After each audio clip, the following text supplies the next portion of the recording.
wake of Jack the Ripper's reign of terror in Gotham, many of its citizens were justifiably shaken.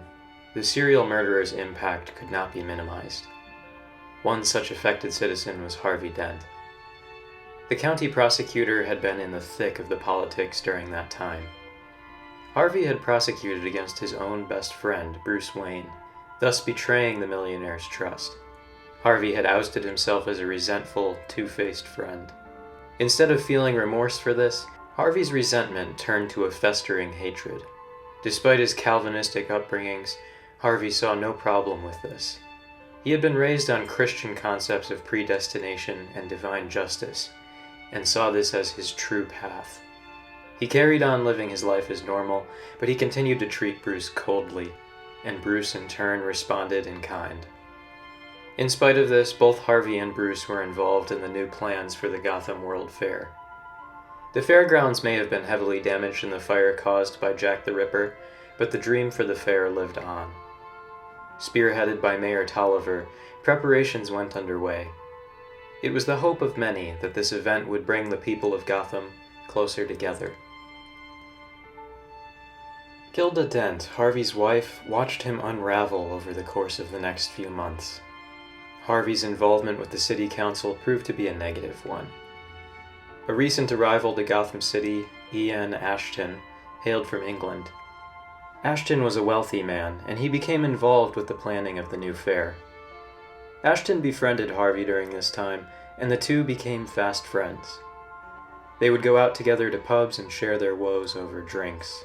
During many of these outings, Ashton listened to Harvey complain about Bruce Wayne, the trial, and Dent's skewed perception of his former friend.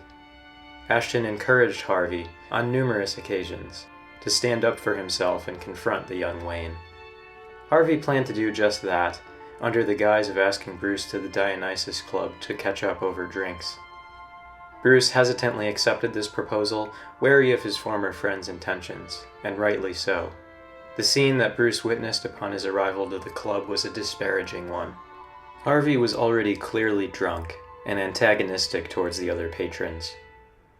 Bruce calmly approached Harvey, attempting to calm him down, but this resulted in Harvey taking a swing at Bruce. In doing so, Dent splashed his drink on the left side of his face, dousing himself in alcohol. Harvey continued trying to strike Bruce, with Bruce lightly fending off his drunken attacks. Harvey eventually lunged at his former friend, but missed entirely, tripping into the fireplace within the club. The alcohol on the left side of his face ignited almost instantaneously, burning him. Bruce grabbed a smoking jacket from a nearby chair and attempted to smother the fire on Harvey, but the damage had already been done. Harvey was rushed to the hospital. He had fourth-degree burns on the left side of his face, exposing his teeth even when his mouth was closed. His lower eyelid was completely gone, which would cause his vision in that eye to blur constantly. The damage to his face was extensive. His hair on that side was singed, and his left ear was melted beyond recognition. Harvey was unable to feel the pain from his injuries due to the extensive nerve damage, but the doctors instructed him that he would need to sterilize his face once every 48 hours in order to prevent infection from setting in. They also instructed him to wear gloves in case he should accidentally touch his face, though it would serve as more of a reminder not to. Harvey was struck a massive blow by this incident. His ego was tied in large part to his good looks. He became withdrawn and irritable. When his wife Gilda came to visit him, he hardly even seemed to notice her. Harvey's self-isolation continued even after he left the hospital. He would go days without eating, and he withdrew from his responsibilities as county prosecutor. Gilda felt helpless to assist Harvey as he had ceased to confide in her months ago. She could swear she sometimes heard two voices coming from his room, his own, and one much deeper and more guttural. Harvey's behavior became increasingly erratic, especially when Bruce attempted to visit him. Internally, Harvey was beginning to lose himself. Horrifically enthralled with the damage to his face, Harvey became obsessed with duality. He remembered learning the philosophies of dualism and determinism in school, and began to make them his model for life. He began to make decisions by flipping his coin, a possession he'd had since childhood. He and Bruce had played all sorts of games as children involving the flipping of his coin. It had been burned badly on one side in the fire, further playing into Harvey's obsession with duality. Harvey did not share these things with anyone, which is why almost no one could have predicted what happened next. The Gotham police received a tip on a murder that had transpired. Upon arriving at the scene, they discovered a cryptic and grisly spectacle. 2 bodies were present, and they seemed to be identical.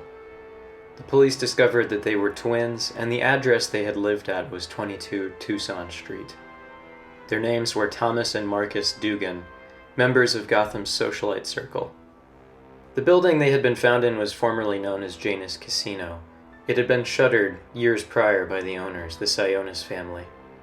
Inspector Gordon, who was overseeing the case, thought it was just strange enough to bring the Batman in on it. The number 2 coming into play so much seemed off to the inspector. Gotham had just seen the defeat of one serial murderer, and Gordon wasn't about to take any chances. Bruce hadn't suited up since the Ripper's defeat, but he could see that the need for the Bat was evident.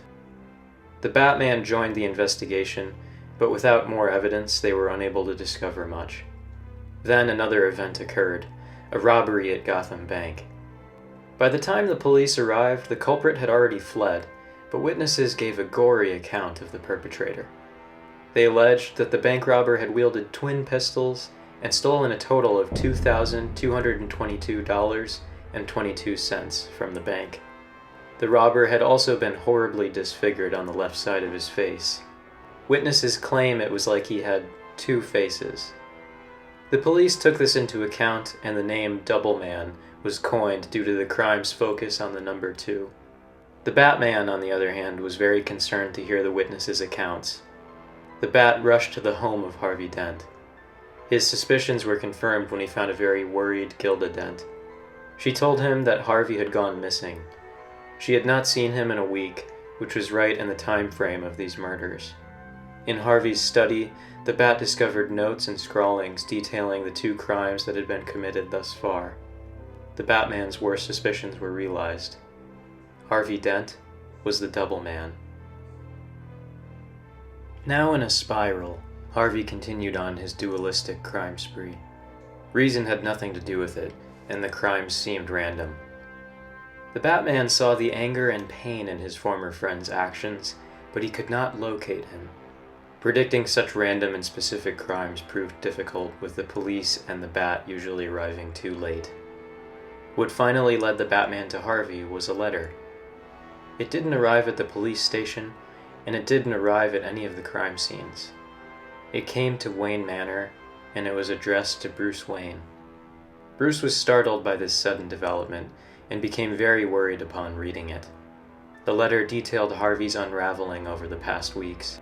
He'd begun to feel a separation between the part of his mind that upheld the ideals of law and justice, and the part of his mind that consisted of his darker impulses: anger, hatred, greed. He stated that he could not account for long periods of time, gaps in his memory. He'd also begun to converse with himself, experiencing it as if the disfigured half of his face was another person altogether. He stated in the letter, "I feel as if my face has been split in 2. Harvey Dent is no longer Harvey Dent. He is Two-Face."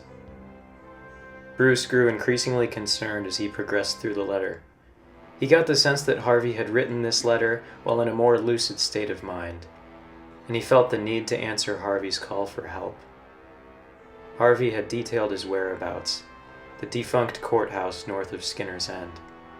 Bruce suited up and went to the old courthouse, but not before dispatching Dickie, Jason, and Tim to alert the police of the Double Man's location.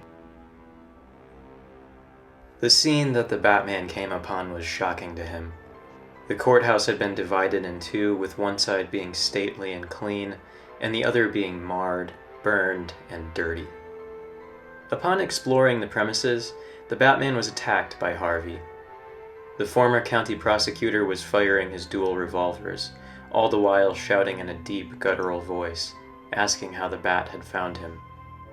In almost the same instant, he withdrew his attack and answered his own question in his normal voice. The Bat was wary of doing Harvey any harm, and cautiously moved towards his old friend. This caused fury to ignite in Harvey's eyes, and he attacked again. After a skirmish, the Batman managed to disarm and restrain Harvey. Harvey was distraught, and the Batman watched his friend fall apart. Harvey went back and forth with himself, crying, shouting, and berating himself for his failure. The Batman was torn apart to see Harvey like this. He could tell that his friend needed help. He turned Harvey over to the police with careful instruction to get him help from a psychologist. Professor Hugo Strange jumped on the opportunity, but was countermanded by Bruce Wayne, who was a major donor to Arkham Asylum. Harvey's care went to a recent hire at Arkham, Dr. Harleen Frances Quenzel, a classmate of Dr. Jonathan Crane's. The tragedy that befell Harvey Dent would prove to be a controversial one. On the one hand, Harvey had served dutifully as the county prosecutor in Gotham. On the other hand, he had been a womanizer, betrayed his close friend, and committed numerous crimes. His rehabilitation would seemingly prove to help him, but it would really serve to make him more inclined towards his darker impulses. Dr. Quenzel's attempt to eliminate Harvey's duality would inadvertently suppress the good side of him. The case of the Double Man was one that haunted Bruce for years. His confrontation with Harvey in the Dionysus Club had been the start of his spiral. Harvey may have been receiving what many perceived as help, but Gotham had not seen the last of him. The Double Man, Two-Face, would strike again.